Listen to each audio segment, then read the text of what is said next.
kuatkan hati. Negeri ini memanggilmu kawan. Belajar bergerak berbagi untuk negeri. Guru penggerak majukan pendidikan. Guru penggerak menghamba pada murid. Kreatif rancang pembelajaran. Hargai potensi, tingkatkan prestasi. Lahirkan profil pelajar Pancasila. Belajar bergerak berbagi untuk negeri. Kita menjalin kolaborasi.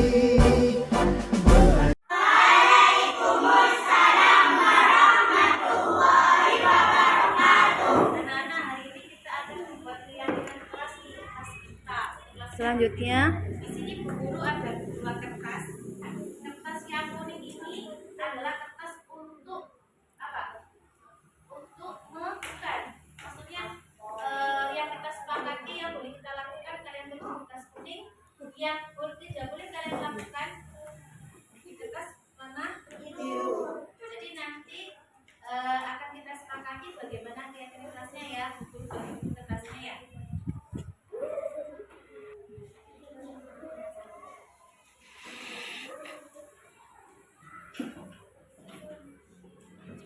Hati-hati yang ada remnya, jangan dipegang biar nanti bisa melakukan keluaran.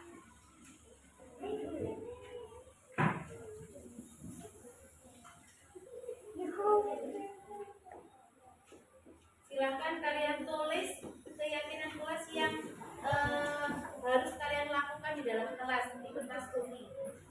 Nanti yang kertas biru yang tidak boleh kalian lakukan di dalam kelas.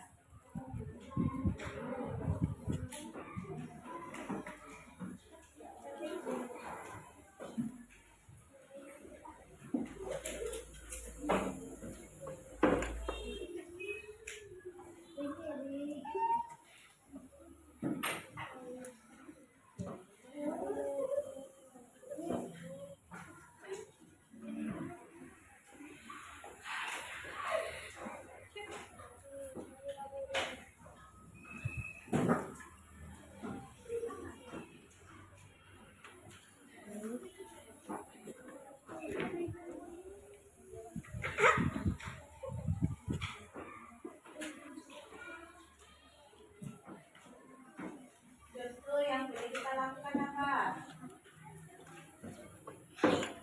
Apa yang harus kita lakukan? Ya,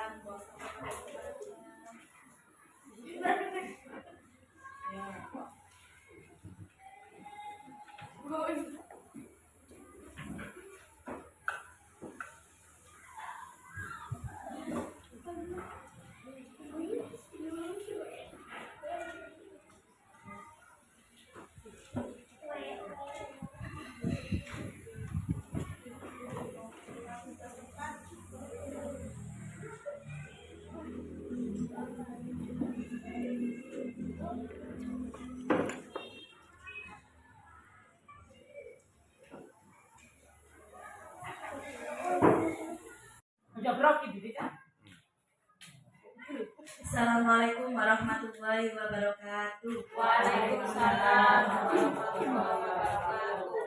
Yang saya hormati Bapak Ahmad Basri selaku Kepala SDN Klaten 1. Yang saya hormati dan saya sayangi dan saya banggakan Bapak Ibu Dewan Guru SDN Klaten 1 yang berbahagia. Pertama-tama, marilah kita panjatkan puji syukur kehadirat Allah SWT, di mana atas limpahan rahmat dan taufiknya dan hidayahnya kita bisa berkumpul dalam acara diseminasi ini dalam keadaan sehat walafiat tanpa suatu apapun. Dan tak lupa pula semoga salawat dan salam tetap tercurah pada junjungan kita Nabi besar Nabi Muhammad SAW. Bapak Ibu sekalian yang saya hormati, pada kesempatan ini perkenankan saya untuk memberikan aksi nyata modul 1.4 tentang budaya positif. Diseminasi ini saya lakukan untuk menyelesaikan tugas akhir dari modul pertama. Modul pertama itu ada 4 bagian, yaitu yang pertama adalah filosofi Ki Hajar Dewantara, yang kedua adalah nilai dan peran guru penggerak, dan yang ketiga adalah visi guru penggerak, dan yang terakhir adalah aksi nyata budaya positif, yaitu tentang budaya positif itu sendiri. Agar tidak berlama-lama, saya persilahkan kepada Bapak Ahmad Basumi selaku Kepala SDN Klaten 1 untuk memberikan sambutan kepada teman-teman sebelumnya. Terima kasih. Saya persilahkan kepada Bapak Ahmad Basumi untuk memberikan sepatah dua kata. Saya persilahkan.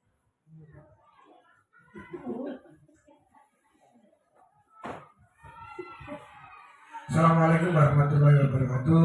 Waalaikumsalam warahmatullahi wabarakatuh. Selamat Bapak Ibu Guru SDN Klaten 1. Ya,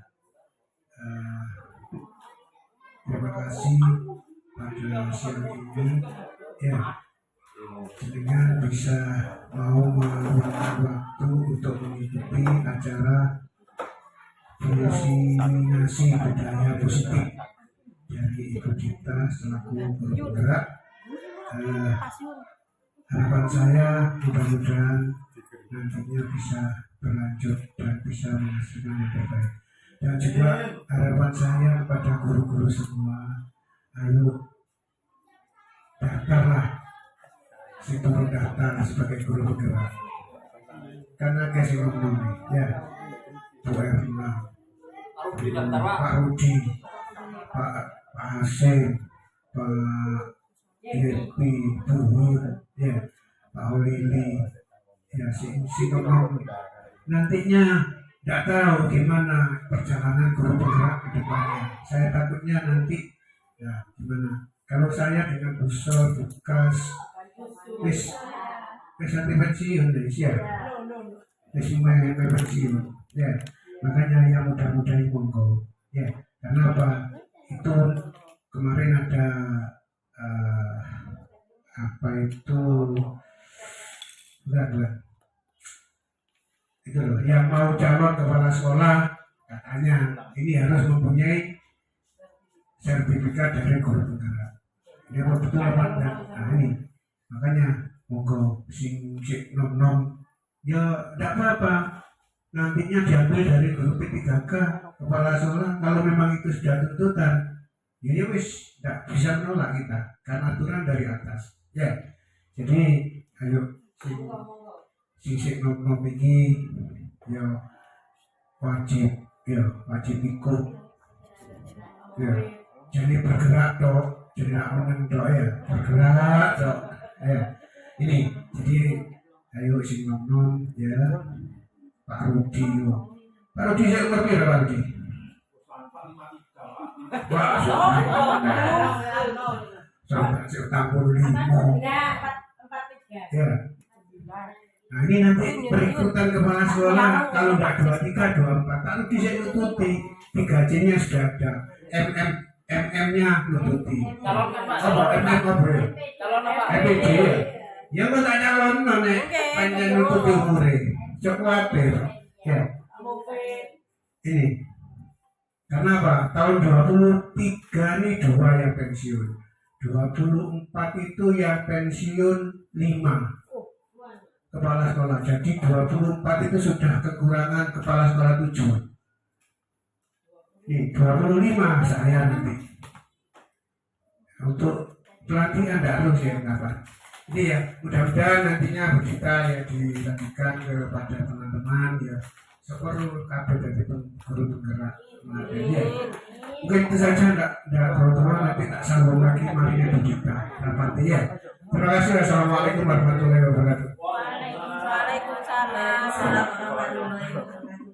Terima kasih atas sambutan dan pengarahan yang diberikan oleh Bapak selaku Kepala SDN Klaten 1.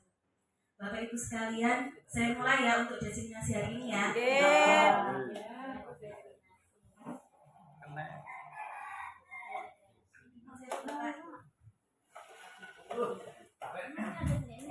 Assalamualaikum warahmatullahi wabarakatuh. Selamat pagi, setengah siang Bapak semua, Bapak Ibu semua. Selamat pagi, setengah siang. Oke, saya mohon maaf sebelumnya ya, saya berada di depan sini bukannya saya yang paling pandai di sini, tetapi saya mencoba untuk menyampaikan kepada Bapak Ibu mengenai diseminasi budaya positif itu bagaimana. Dan di sini dari aksi nyata saya modul 1.4 tentang budaya positif yaitu ingin membentuk kebiasaan yang baik dalam lingkungan sekolah. Maksudnya bagaimana? Jadi dalam pendidikan guru penggerak itu ada yang namanya filosofi yang jadi Wantoro, nanti akan saya sampaikan kepada Bapak Ibu. Jadi pendidikan yang baik itu terjadi apabila terjadi perubahan. Maksudnya perubahan bagaimana? Perubahan dalam budi pekerti siswa. Jadi yang kita utamakan dalam pendidikan guru penggerak ini adalah perubahan dari budi pekerti. Budi pekerti yang bagaimana? Budi pekerti yang ke arah yang positif.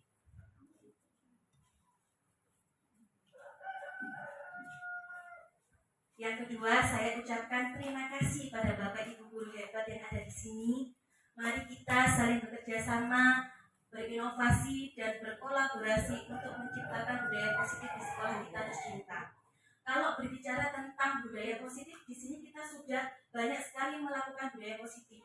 Yaitu setiap hari Jumat kita kan sering melaksanakan istighosa, itu termasuk dalam budaya positif.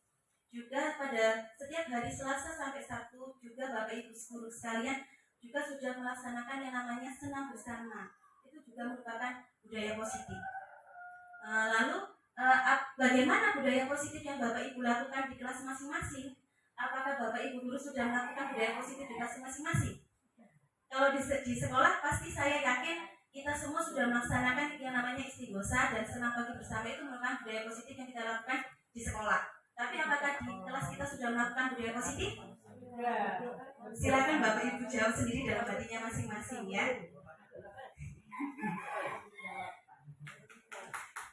Selanjutnya yaitu pendahuluan.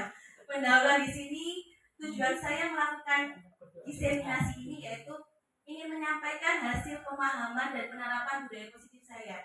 Jadi di kelas yang saya ajar yaitu kelas 5B, alhamdulillah saya sudah melaksanakan yang namanya budaya positif, yaitu saya membuat suatu keyakinan kelas. Jadi keyakinan kelas itu adalah sesuatu apa yang kita laksanakan, kita sepakati bersama. Jadi seumpama kita membuang sampah, usahakan membuang sampah pada tempatnya, dan itu kita sepakati bersama-sama. Lalu apa konsekuensi apabila kita tidak melaksanakan budaya positif?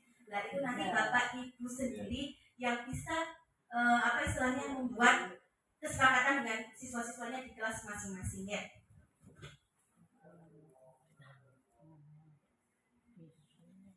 Dalam budaya positif ini ada beberapa konsep utama modul budaya positif.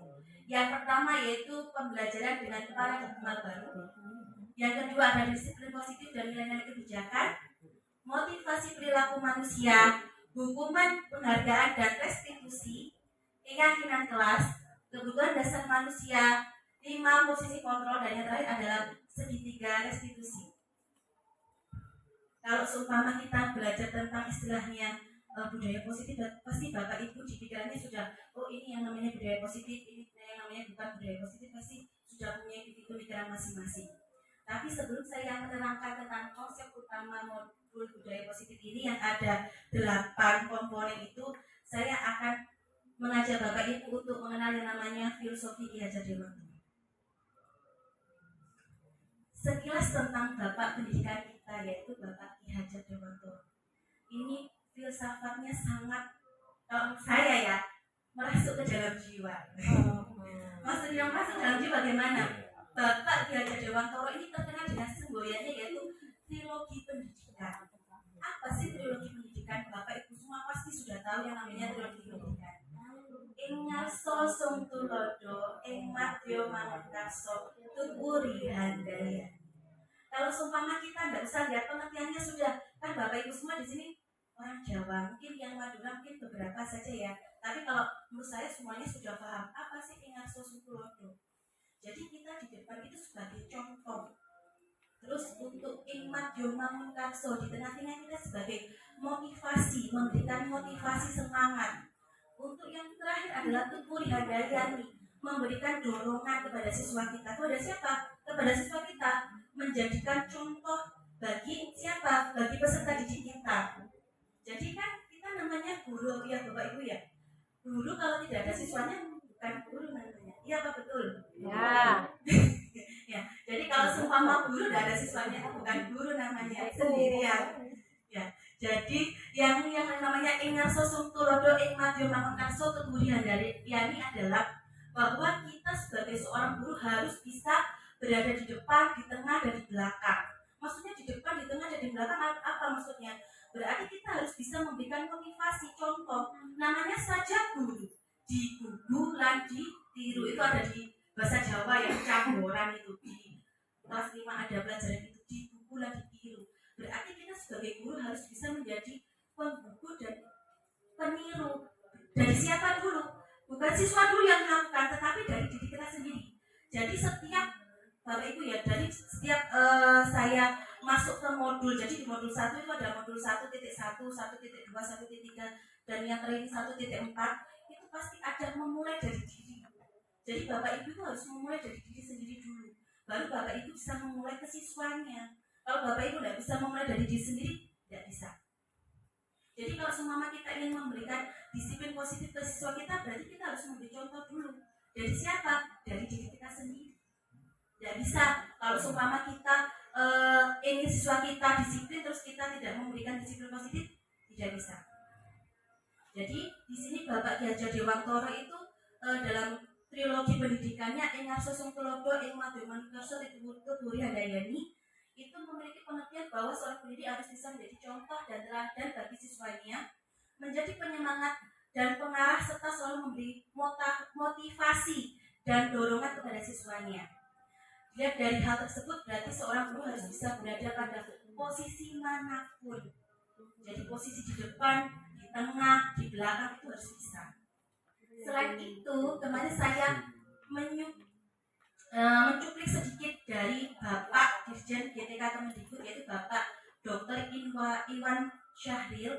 Dia berpendapat, dia merefleksi bahwa pengertian filosofi Ki Hajar Dewantoro itu bahwa pendidikan adalah tempat persemaian benih-benih kebudayaan.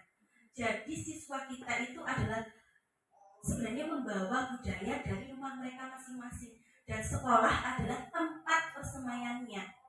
Jadi bagaimana budaya yang dibawa di rumah itu menjadi budaya yang positif, yaitu tempatnya pembentukannya yaitu di sekolah. Jadi sekolah adalah dan selanjutnya ya, pada hal ini beliau mengatakan bahwa pendidikan dan kebudayaan adalah dua hal yang tidak dapat dipisahkan. Jadi tidak bisa dipisahkan antara sekolah dan kebudayaan, itu tidak bisa dipisahkan. Jadi kebudayaan yang baik itu pembentukannya yang ada di sekolah. Tapi apa keluarga juga tidak menentukan? Iya, menentukan juga. Tapi yang paling utama adalah di sekolah. Jika kita ingin mencapai kebudayaan yang baik, maka pendidikan adalah landasannya. Jadi pendidikan ini adalah landasannya, itu adalah yang menurut Bapak Iwan Syahril yang pertama. Yang kedua, selanjutnya yaitu perubahan. Jadi bahwasanya pendidikan itu tidak boleh tetap, tetapi harus berubah sesuai dengan kodrat alam dan kodrat zamannya. Dulu kita mengenal Bapak Ibu ya, mungkin seperti Dukas. Dulu kan pendidikannya berbeda kan dengan sekarang, pasti itu berbeda, pasti mengalami yang namanya perubahan. Dulu sekali saya ingat guru saya bercerita kalau dulu murid itu tidak bawa buku, membawa ditulis sama gurunya Sabah ya, terus dihapus kan gitu. Tapi itu berubah sepanjang masa, itu pasti berubah. Nah, dan itu harus disesuaikan dengan kodrat alam dan kodrat zamannya. Jadi harus disesuaikan. Oh, berarti kalau sekarang anak-anak sudah mengenal yang namanya laptop dan HP dan sebagainya, berarti gurunya juga harus berubah. Berubah kemana, Bu? Berubah ke arah yang lebih baik lagi. Seperti halnya ini, Bapak Iwan Syahril juga mengumpamakan seperti halnya tata surya. Kita selalu bergerak dan berputar serta mengalami perubahan. Apabila terjadi berhenti sedikit saja, maka yang akan terjadi adalah kehancuran. Betul sekali. Jadi pendidikan itu harus berputar dan melakukan perubahan seperti tata surya. Di tata surya kita itu ada planet Merkurius, Venus, Bumi, Mars, Jupiter, Saturnus, Uranus, dan Neptunus ya. dan mereka mempunyai ciri khas sendiri-sendiri. Planet Merkurius yang paling dekat dengan matahari, dia memiliki volume panas yang paling tinggi di antara planet-planet yang lain. Makanya dari kejauhan dia seperti merah. Memang seperti itu karena dia panasnya melebihi dari Venus. Venus itu putih, makanya disebut bintang kejora. Padahal putih itu bukan salju, bukan. Itu adalah gas yang panas juga, tapi bentuknya berwarna putih. Venus itu biasanya memiliki ciri khusus, yaitu terbit pada waktu subuh, makanya disebut dengan bintang kejora. Dan yang paling terlihat lagi adalah bumi, tempat kita tinggal, juga memiliki karakteristik yang berbeda juga dengan planet Merkurius dan Venus. Kalau bumi itu memiliki selimut atmosfer, dan dia juga tahan terhadap serangan dari istilahnya batu-batu luar angkasa. Makanya ada yang namanya bintang jatuh. Nah, itu tadi. Jadi, tapi bumi juga kan mengalami perubahan. Dulu hutan, terus berubah menjadi hotel. Iya kan Bapak Ibu ya? Terus seperti sawah-sawah sekarang juga berubah menjadi perumahan, tol dan lain sebagainya. Pasti mengalami perubahan setiap masa. Ya. Jadi seperti itu juga pendidikan harus selalu berputar dan bergerak mengikuti sesuai dengan kodratnya. Jadi Bapak Ibu kalau memberikan pendidikan harus sesuai dengan kodratnya. Oh ya, saya juga ingat kemarin itu saya melihat waktu di itu Bapak Ibu waktu lokakarya itu ada yang bicara gini, jangan menyuruh ikan untuk memanjat pohon, dan jangan pernah menyuruh ikan untuk terbang. Tidak bisa. Nah, betul jawabannya, tidak bisa. Berarti dari situ kita mempunyai kesimpulan bahwa setiap orang itu mempunyai karakteristik berbeda-beda, dan kita harus mengenal, oh siswa saya yang ini karakteristiknya seperti ini, oh kemampuannya yang ini berada di sini, oh yang itu kemampuannya ini, oh ini kemampuannya itu. Jadi kita harus mengetahui ya Bapak Ibu ya. Jadi jangan memaksa. Seumpama gini Bapak Ibu ya, kemarin Bapak Pendidikan juga bilang, seorang guru yang hebat itu seorang guru yang peduli pada semua siswanya, bukan yang peduli hanya satu orang yang pintar saja. Jadi Bapak Ibu harus berusaha untuk merangkul semua anaknya. Itu semuanya yang ada di kelas itu adalah tanggung jawab dan amanah yang diberikan orang tua kepada Bapak Ibu. Nah, itu dari filosofi Ki Hajar Dewanto. Yang selanjutnya, nah ini kita sudah mengarah pada materi yang pertama, yaitu pembelajaran dengan paradigma baru. Apa sih pembelajaran dengan paradigma baru? Bapak Ibu semuanya bisa melihat ya, juga bisa membaca bahwa pembelajaran paradigma baru merupakan pembelajaran yang berorientasi pada penguatan kompetensi dan pengembangan karakter yang sesuai dengan nilai-nilai Pancasila. Jadi yang kita arahkan di sana adalah kompetensi dan karakter, perubahan kompetensi dan karakter siswa. Bapak juga, saya yakin Bapak Ibu guru di sini juga sudah mengenal yang namanya profil pelajar Pancasila yang ada 6: beriman, bertakwa pada Tuhan Yang Maha Esa dan berakhlak mulia, kebinekaan global, gotong royong, kreatif, benar, kritis, dan mandiri. Jadi semua dari produk ini akan mengarah ke sana, mengarah pada profil pelajar Pancasila. Semuanya arahnya ke sana. Itu yang menjadi acuan adalah pembelajaran paradigma baru adalah menciptakan profil pelajar Pancasila. Pembelajaran paradigma baru memastikan praktik pembelajaran yang berpusat pada murid, yang mana setiap murid belajar sesuai dengan kebutuhan dan tahap perkembangannya. Dan ini mengarah pada pembelajaran diferensiasi berasal dari kata bahasa Inggris difference, yang artinya berbeda. Jadi setiap siswa kita itu mempunyai perbedaan masing-masing. Kalau seumpama Semi, ya murid saya, saya manggil itu Semi, Semi apa? Sem, ya. Itu tidak bisa lari secepat Taufik. Iya kan enggak Bapak Ibu? Ya. Tapi dia bisa melempar bola Cepat manusia. kerasa. Jadi perbedaan antara Mas Sam dan Mas Tom itu berbeda. Jadi saya lihat, iya dia keunggulannya saja Bapak Ibu guru ya. Jadi untuk pembelajaran paradigma baru ini adalah pembelajaran ke arah diferensiasi atau perbedaan karakteristik dari siswa kita masing-masing.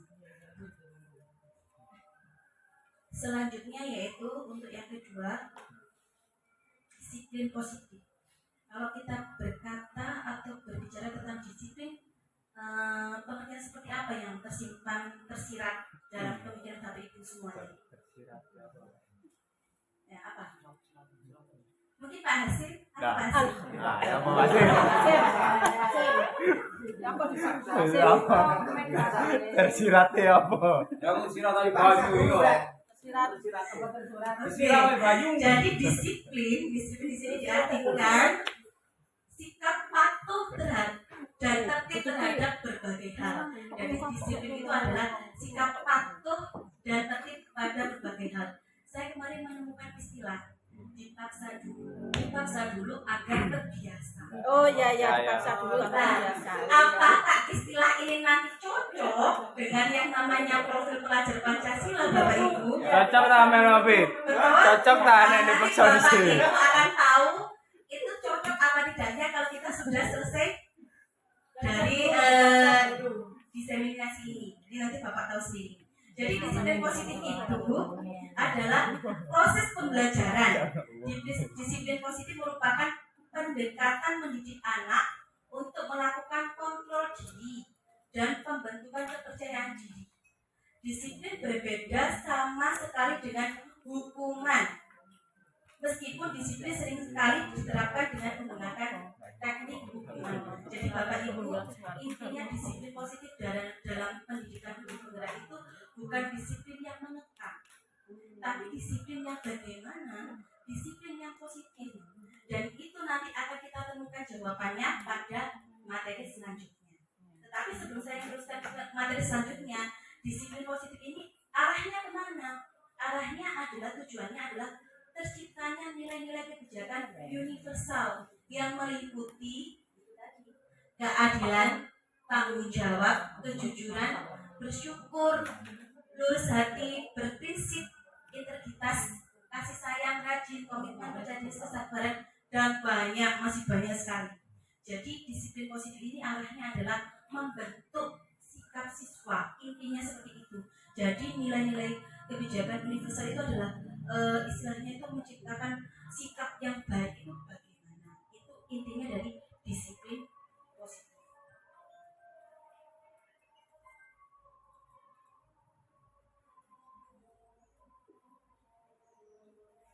Di sini juga KHD menyiratkan bahwa dalam disiplin yang kuat adalah syarat utama mencapai kemerdekaan. Kemerdekaan yang seperti apa? Kemerdekaan yang dimaksud dari KHD adalah tidak hanya terlepas dari perintah, akan tetapi juga cakap untuk memerintah diri sendiri. Jadi intinya bahwa ketika siswa itu sudah bisa untuk memerintah dirinya sendiri, berarti dia sudah memiliki yang namanya disiplin positif. Jadi beberapa hal yang dapat dilakukan guru untuk memberikan disiplin positif pada siswa tanpa memaksa. Yang pertama, mengajak atau mendorong murid melakukan kegiatan yang membuat mereka senang. Jadi Bapak Ibu, apabila kita ingin menciptakan suatu disiplin positif di kelas ya. Jadi hal yang pertama yang kita bisa adalah mendorong atau mengajak melakukan kegiatan yang membuat mereka senang. Contohnya kegiatan yang membuat mereka senang itu bagaimana?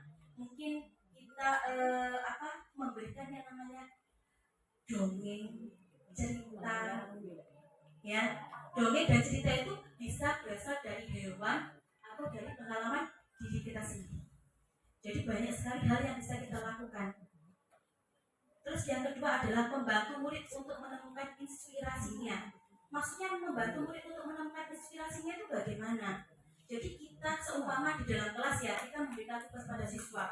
Terus siswa itu, ya aku guru aku nggak iso. Nah, kita tuntun Bapak Ibu Jadi kita bentuk, oh ini begini caranya, langkah-langkahnya seperti ini.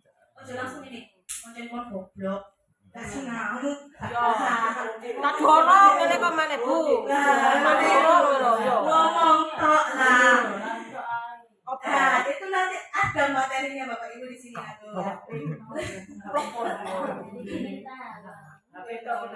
Yang ketiga yaitu membuka ruang dialog dengan murid.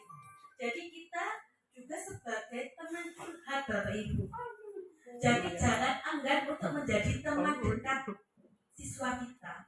Jadi kita tanyakan dulu, seumpama ya ada siswa mungkin moro-moro minuman temannya tiba-tiba ya minumannya temannya diambil. Nah coba kita panggil, kita tanya kenapa dia melakukan hal itu, tujuannya apa, latar belakangnya apa. Oh jangan langsung ini macam orang ini bapak udah ini sangu dah lah. Nah, itu. Seperti itu bagaimana? Oh, itu mana? Lah akhirnya siswa itu langsung nunsewu mengkerut. Apa sih mengira Rumah tentang aku. Akhirnya dia sudah diam saja, nggak ngomong apa-apa. Tapi kalau seumpama kita rayu-rayu, kita opo oleh opo ondo. Rayuan. Nah, betul. Rayuan. Betul. Ya, seperti itu Bapak Ibu ya. Abi kena rayu tak? Oh, boleh. Abi kena rayu tak? Nek, Selanjutnya, di seneng ada dirayu. nah ini Bapak Ibu, ini adalah motivasi perilaku manusia. Jadi murid kita melakukan hal seperti itu tadi itu ada motivasi perilakunya. Yang pertama adalah untuk menghindari ketidaknyamanan atau hukuman. Yang kedua adalah untuk mendapatkan imbalan atau penghargaan dari orang lain. Yang ketiga untuk menjadi orang yang mereka inginkan dan menghargai diri sendiri dengan nilai yang mereka percaya. Jadi motivasi perilaku manusia itu ada tiga itu tadi. Menghindari ketidaknyamanan dan hukum itu maksudnya apa?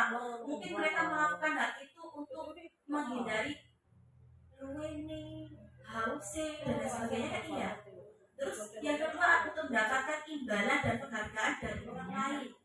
Maksudnya oh ya seperti Bapak Ibu membuat apa di dalam kelas ya, seumpama Bapak Ibu bercerita, ayo siapa yang nanti ulangan nilainya baik tak kasih hadiah. Nah itu mereka muncul motivasi seperti itu, ingin mendapatkan imbalan dan penghargaan dari Bapak Ibu.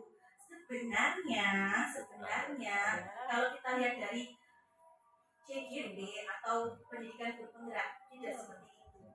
Nanti ada di bahasan selanjutnya. Untuk yang ketiga yaitu untuk menjadi orang yang mereka inginkan dan menghargai diri sendiri dengan nilai yang mereka percaya. Nah, itu jadi ada tiga motivasi perilaku anak di dalam kelas itu seperti itu. Betul Bu. Nah, itu Bu yang termasuk yang pertama itu. Jadi dia di rumahnya ya untuk mencari menghindari ketidaknyamanan atau hukuman. Dia kan di rumah sudah tidak nyaman dan akhirnya dia di sekolah ingin mencari perhatian jenengan. Nah, dengan cara melakukan hal seperti itu. Itulah motivasi perilaku yang dilakukan siswa di dalam kelas. Nah, seperti iya itu Bu. Nggak oleh pegelan. Lah ulang kan nek tempat nang yak lho. Belum apa tangan ini. Selanjutnya yaitu hukuman, konsekuensi, penghargaan dan restitusi. Jadi tadi kita kan belajar tentang disiplin positif. Disiplin positif itu tidak boleh ada yang namanya hukuman. Nah, di sini dijelaskan hukuman, konsekuensi, penghargaan dan restitusi.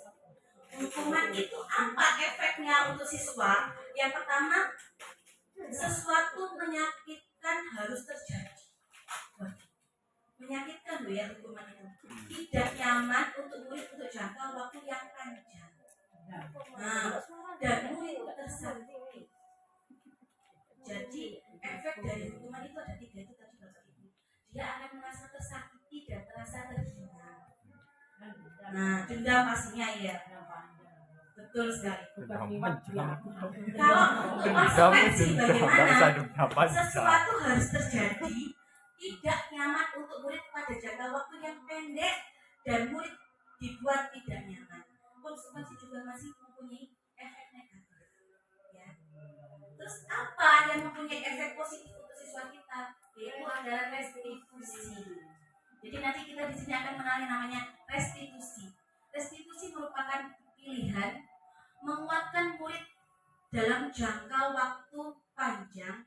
Murid mendapatkan penguatan. Jadi mereka tidak akan merasa terhina oleh kata-kata Bapak Ibu. Itu nanti direstitusi. Jadi apabila seorang siswa itu melakukan suatu pelanggaran, hendaknya kita sebagai guru tidak melakukan yang namanya hukuman atau konsekuensi, tapi kita melakukan yang namanya restitusi. Eksekusi.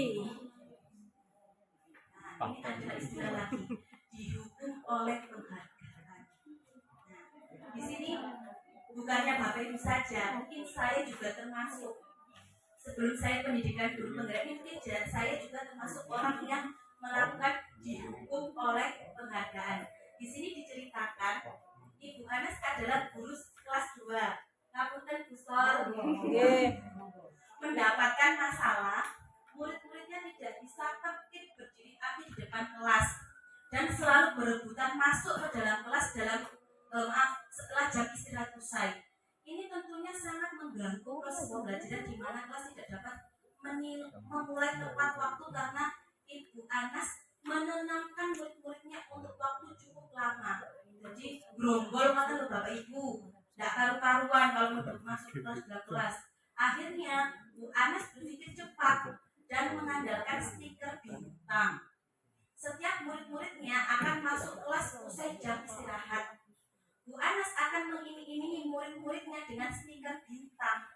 Siapa yang berdiri lurus dan berbaris rapi antri di depan pintu dapat bintang dari ibu. Sebagian besar murid-muridnya menyambut tantangan tersebut dan langsung berdiri rapi di depan pintu agar mendapat stiker bintang. Hal ini terus dilakukan Bu Anas selama beberapa minggu. Karena cukup berhasil membuat murid-muridnya berdiri rapi antri di depan pintu, sampai suatu saat Bu Anas sakit dan terpaksa digantikan oleh Pak Hasim. Loh, Pak Hasim. Pak Hasim. Kok iso Pak Hasim wis? Kok nak guru lihat ya? Kok itu Pak Holili ngono lho. Digantikan oleh Pak Heru, bukan Pak Hasim, Bapak Ibu. Astagfirullah. Pak Heru tidak mengetahui tentang stiker bintang. Dan benar saja pada saat masuk ke Padahal kelas koncone istirahat, Pak Holili. murid-murid kelas 2 berebutan masuk kelas. Apa yang terjadi dan mengapa? Nah, betul sekali. Jadi ini yang namanya dihukum oleh penghargaan Bapak Ibu. Jadi Bapak Ibu bisa mengerti sendiri sekarang.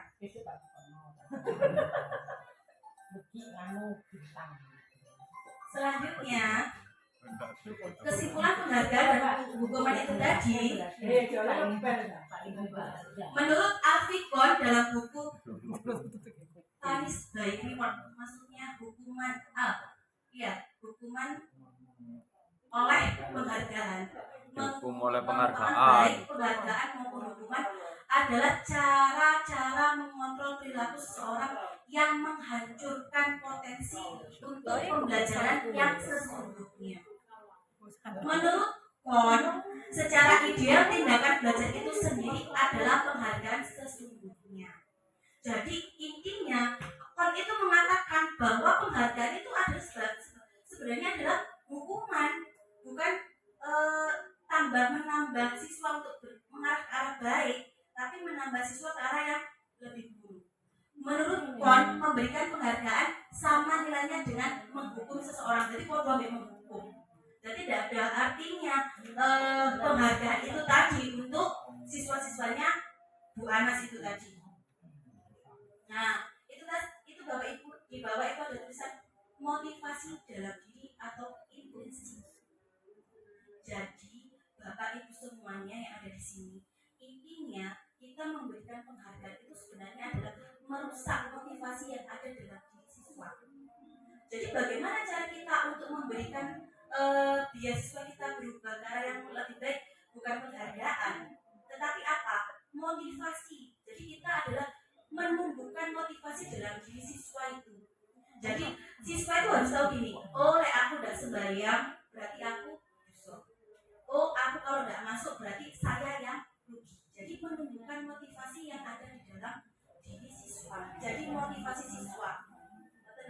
Ibu ya.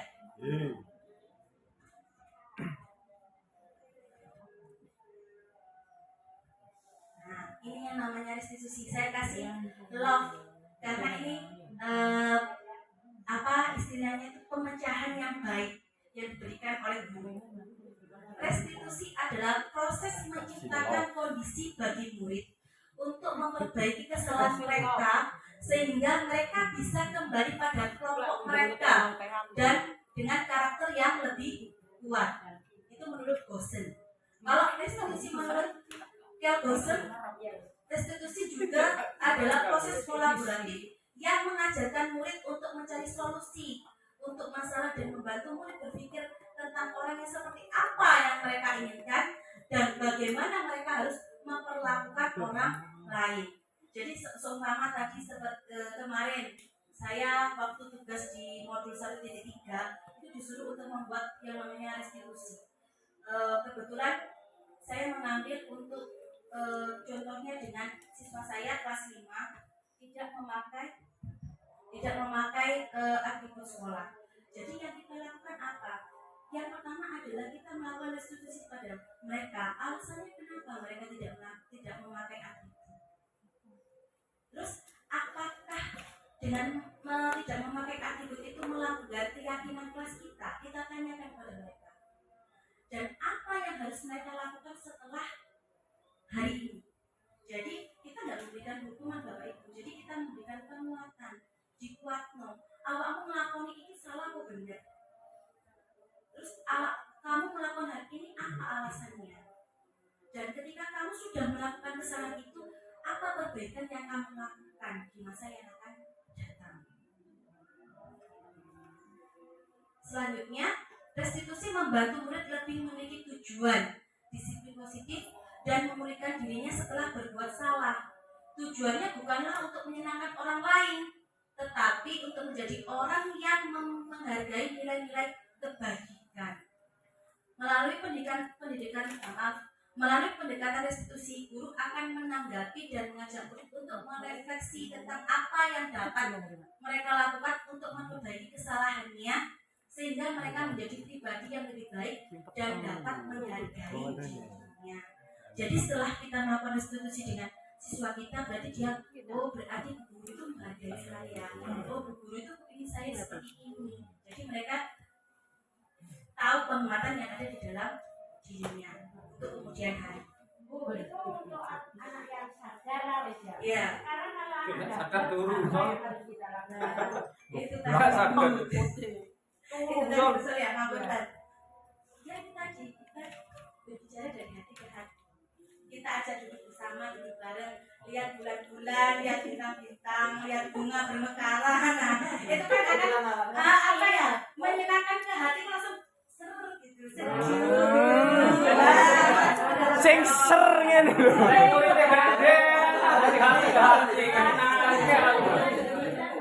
Muridnya nuki. Nanti kalau sama Pak senang Pak. lihat kalau saya pasti mau ya. Lihat kalau saya sama Ser nggak tahan. Soalnya saya dikasih punya 3 jagoan. Yang pertama Tamdan, yang kedua Mas Eni, yang ketiga Mas. Mas hasilnya sudah pergi. Kena sering orang nggak tahan. Ya, jadi pakai 3 itu kamu nanti monggo dengan kalau mau mengikuti, mau lihat saya bagaimana restitusi dengan anak-anak itu nanti di kelas saya. Monggo silakan. Sering Mam. Kayak baru nuki sama 3 bintang sama nakal. Tambah cak mencak dak karuan. Nah, kesimpulannya restitusi bukan untuk menebus kesalahan, namun belajar dari kesalahan. Restitusi adalah tawaran, bukan paksaan.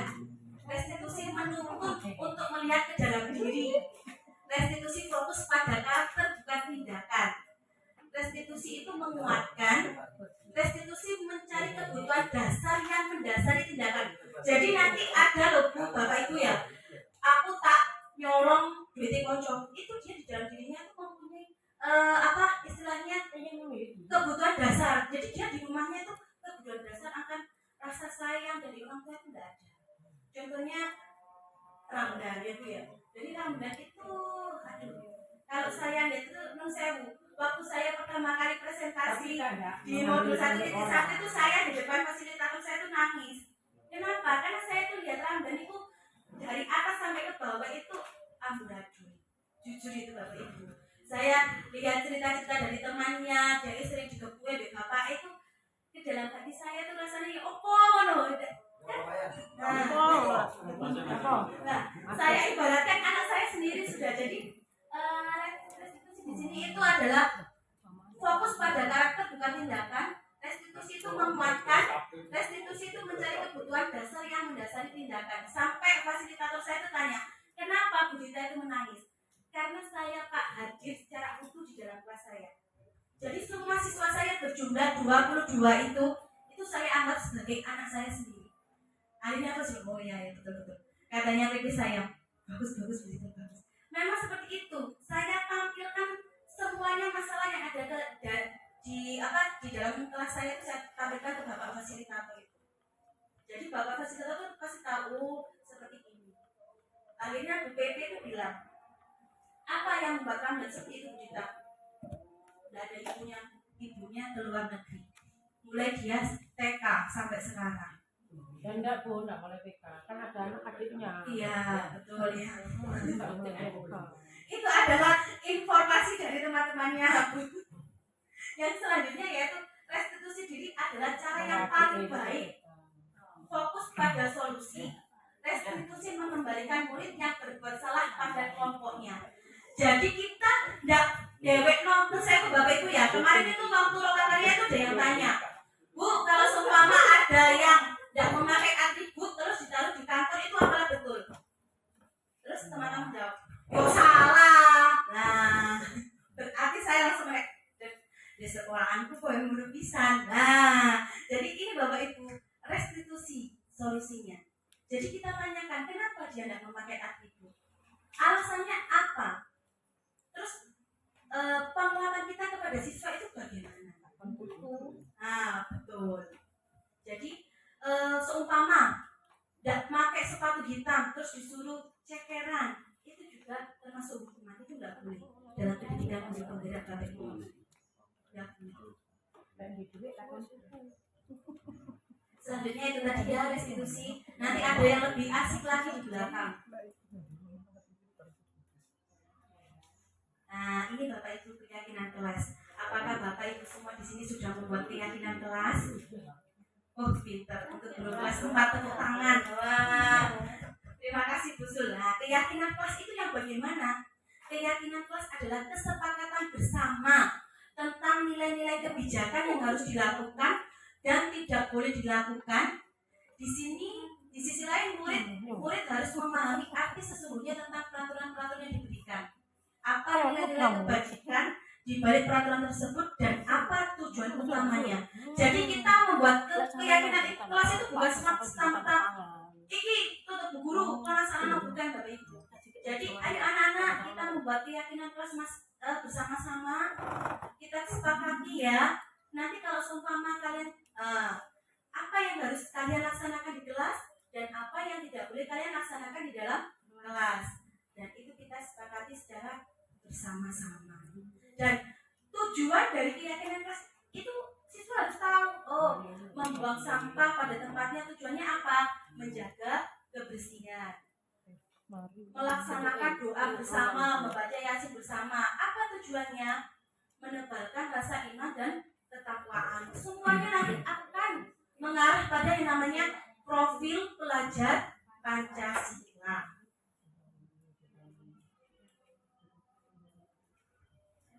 Yang selanjutnya adalah kebutuhan dasar manusia. Ini tadi Bapak Ibu. Tadi seperti Ramdan, seperti Semi, seperti Jidan, itu kebutuhan dasar mereka ini ada 5 ini. Penguasaan, kasih sayang dan rasa diterima, kesenangan, bertahan hidup dan kebebasan. Bukan mereka bertiga saja, termasuk kita Bapak Ibu. Kita membutuhkan 5 dasar kebutuhan manusia ini. Ada 5. Apa maksudnya? Penguasaan di sini adalah kebutuhan akan kemampuan atas kemampuannya. Pasti setiap siswa kalau semua dapat 100 ini loh, aku untuk 100. Pasti mereka mempunyai sifat seperti itu. Bukan mereka saja, termasuk kita Bapak Ibu. Seumpama kita punya sepeda motor bagus, mobil bagus, itu pasti kita di dalam hati itu ada yang seperti itu. Nah, ya kan? Kebanggaan betul. Nah, yang kedua adalah kasih sayang dan rasa diterima. Adalah kebutuhan ingin diterima dalam lingkungan dan kelompoknya, baik itu lingkungan keluarga, masyarakat, dan sekolah. Jadi mereka juga membutuhkan yang namanya kasih sayang dan rasa diterima. Aku diterima enggak yo di kelas iki? Aku disayangi enggak yo di Bapak Ibu di kelas iki? Pasti mereka akan bertanya-tanya seperti itu di dalam hatinya. Apalagi kalau Bapak Ibunya di rumah itu enggak cakep, pasti mereka akan mendambakan yang namanya kasih sayang dan rasa diterima dari seorang. Yang ketiga adalah kesenangan, kebutuhan untuk mencari kesenangan, bermain dan tertawa. Mereka tuh pasti ingin merasakan yang namanya bermain dengan teman, tertawa, terbahak-bahak dengan teman itu pasti. Semuanya, jangankan mereka, kita saja ya Bapak Ibu ya, kalau di sekolah itu rasanya seneng terus, gak kepin mulai. Iya tak? Oh, iya tak Pak. Nah, kayak semua di sini aku kan ada Pak Ido kok aneh. Kayak apa ya? Oh, iya Bu, kalau ada hal yang penting. Tapi kan di sini yang sering itu Pak Mufid, Pak Rido, termasuk Bu Hun. Nah itu orangnya ada di depan ini. Nah, Aku, Dita, dalam aku Pak. Mulyanti. Oh, oke Pak. Tapi kan semua pekerjaan di sini sudah beres Pak ya? Oh, betul Pak. Bertahan hidup, yang keempat adalah bertahan hidup untuk mencapai 3 hal. Yang pertama adalah fisiologis atau dalam kurung kesehatan rumah dan makanan. Jadi kita bertahan hidup itu untuk itu tadi 3 hal itu, fisiologis, biologis dan psikologis. Jadi butuh makan, butuh tempat tinggal, dan butuh rasa aman. Nah, kalau biologis itu Bapak Ibu bisa Ada penjelasan. Oh, ini Bapak. Yang Kalau lain ada biologis dalam betul. kurung. Nah, biologis ini bisa Bapak temukan di rumah bersama dengan istri. Bapak itu istri. Oh, berarti kalau Pak Ibu belum, berarti nanti. Nah, tolong dicarikan ya Bapak Ibu ya. Nanti tolong dicarikan ya. Oh ya, sudah menemukan. Ya. Selanjutnya yaitu kebebasan.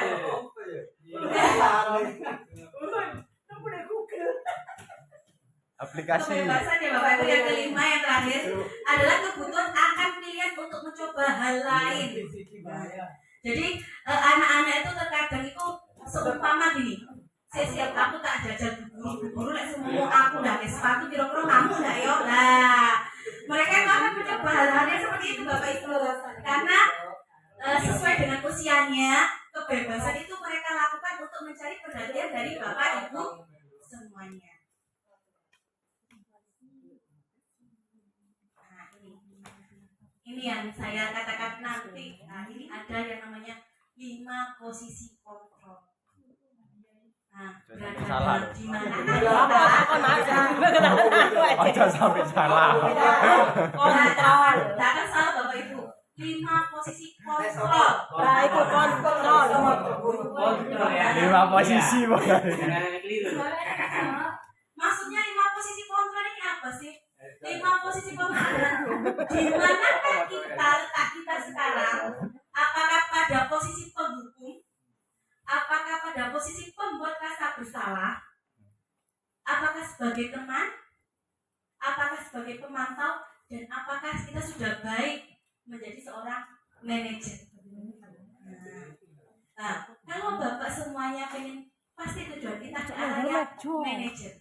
Manajer adalah guru pada posisi ini selalu mempersilahkan murid mempertanggungjawabkan perilakunya, mendukung murid untuk menemukan solusi atas permasalahannya sendiri. Jadi pada posisi ini yang tadi saya contohkan kepada Bapak Ibu semua. Jadi posisi yang diharapkan dalam guru penggerak ini adalah kita menjadi seorang manajer. Kita jangan mencari-cari salah dari anak siswa kita. Jangan menjadi seorang penghukum. Kita bukan penjara, ya kan Bapak Ibu. Terus Dan saya sendiri Bapak Ibu menurut saya sebelum melakukan pendidikan guru penggerak ini sering sekali menjadi seorang teman dan pemantau. Saya bilang seperti itu pada PP saya. Terus bagaimana Bu kelanjutannya dengan setelah dengan mempelajari 5 posisi kontrol, bagaimana? Ya berarti saya harus berubah Bu ke arah seorang manajer. Seorang guru menjadi seorang penghukum itu bagaimana? Dia selalu memukul. Itu kan ada hukuman fisik dan verbal. Dicekokoti, dikepuyah, dipukul dan lain sebagainya. Disuruh lari, disuruh nyeker. Nah, itu semuanya adalah penghukum. Kalau pembuat rasa bersalah itu bagaimana? Merasa siswa tidak nyaman. Lah kok ya apa yang mau? Kok iso kayak ngono? Nah, itu adalah membuat rasa bersalah. Lah aku ya apa? Dah delok takon iku mau lah. Itu merupakan pembuat rasa bersalah. Dan siswa pasti di dalam hatinya nih.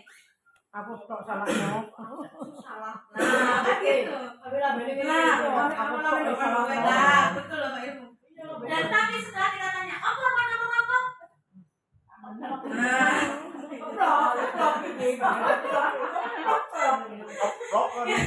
Gitu Bapak Ibu.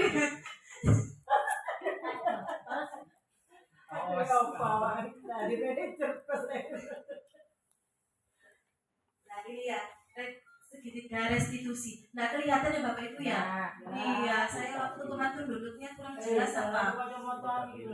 Segitiga. Nah di situ ada 3 Bapak Ibu. Selanjutnya saja. Nah ini di dalam segitiga itu ada langkah-langkahnya, yaitu menstabilkan identitas. Kita semua akan melakukan hal yang terbaik yang bisa kita lakukan. Menstabilkan identitas tadi ada di bawah sendiri. Itu setiap orang pasti pernah melakukan kesalahan. Jadi seumpama kita ada anak dan memakai atribut. Kenapa nak kamu kok tidak memakai atribut? Anu aku susu kok di Aku kepok di kopine beli telat di sekolah nih. Oh iya. Bilang lagi ya. Cuma kemarin itu saya lupa Bapak Ibu tidak menampilkan video saya buat di sini. Karena kebetulan laptopnya ini diberi Bapak baru sekali ini masih izin. Kalau ada lalat lewat ini kepreset ya lalatnya. Jadi lupa ada saya simpan di sini. Takut kepreset. Nah, takut lalatnya kepreset di sini. Terus selanjutnya yaitu kamu bukan satu-satunya yang pernah melakukan kesalahan. Nah, jadi itu Bapak Ibu cara kita untuk menstabilkan identitas seperti itu. Selanjutnya validasi tindakan salah.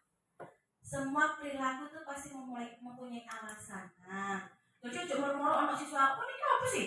Dimaksudnya nggak ngedasi, nggak apa? Lah, di mana sih kan? Dan ditanyakan validasi tindakan tahu. Tapi lah dari mana tambah akeh. Lah itu tadi Bapak Ibu, mungkin Bapak Ibu dengan adanya seperti itu bisa melakukan restitusi di kelasnya masing-masing. Selanjutnya yaitu menanyakan keyakinan. Kita semuanya memiliki kita semua memiliki motivasi internal. Jadi menanyakan keyakinan. Jadi keyakinan yang itu tadi kembali ke keyakinan kelas. Kamu tidak memakai atribut itu sesuai dengan keyakinan kelas kita enggak? Enggak. Terus ya itu tadi Bu, saya mohon maaf. Ya, Karena saya takut terlambat tuh. Ya. bisa beli ya ini. Betul. Validasi tindakan yang salah. Jadi itu terus berlanjut Bapak Ibu. Nah, jadi setelah Bapak Ibu mempelajari ini tadi ada prinsip-prinsip utama dari teori kontrol sama segitiga restitusi tadi. Ini adalah terakhir dari bahasan yang saya sampaikan. Saya sebelumnya mengucapkan terima kasih Bapak Ibu karena Bapak Ibu sudah berkenan hadir, berkenan untuk mendengarkan bukan ceramah ya Bapak Ibu ya, celotehan saya di sini. Karena saya sendiri Bapak Ibu jujur, saya berdiri di sini juga gugup. Karena Bapak Ibu semuanya itu guru-guru hebat dan semua di sini itu senior saya semuanya. Saya beri plus yang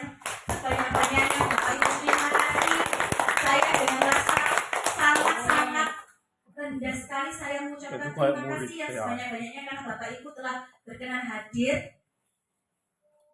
Nah, sekian dan terima kasih. Ini nama saya Bapak Ibu ya, kalau mau kenalan. Nanti minta nomor HP-nya itu nanti itu ada di HP saya, ya. Nanti saya kirimi ya. Ya. Nah, terima kasih saya ucapkan wassalamualaikum warahmatullahi wabarakatuh. Iya ya. Kalau Bapak Ibu mau bertanya, monggo saya persilakan. Bertanya sih, bertanya Pak. Satu saja, atau dua, atau tiga, atau lima. Pak Ian, mau bertanya Pak? Ya. Ada yang mau ditanyakan nggak? Pak Mufid mungkin Pak? Pak Ridho mau yang Ya, ada Pak ditanyakan? Hasim. Tadi saya mau minta komentar Mau Pak Iko. Hasim tadi. Tentang Dia apa lebih Pak? jelas mau. Biologis jelas. Bang. Monggo silakan Bun. Biologis Nggak Bang. apa-apa, komentar bisa, pertanyaan bisa. Kan Bun kan di sini kan senior saya. Ya. Monggo. Monggo. Buka saya buka. Sepatah dua kata Bu. Gusti. Ya, terima kasih. Saya akhiri diskusi hari ini. Assalamualaikum warahmatullahi wabarakatuh. Waalaikumsalam warahmatullahi Besok lagi kosong wabarakatuh. sini. Selanjutnya saya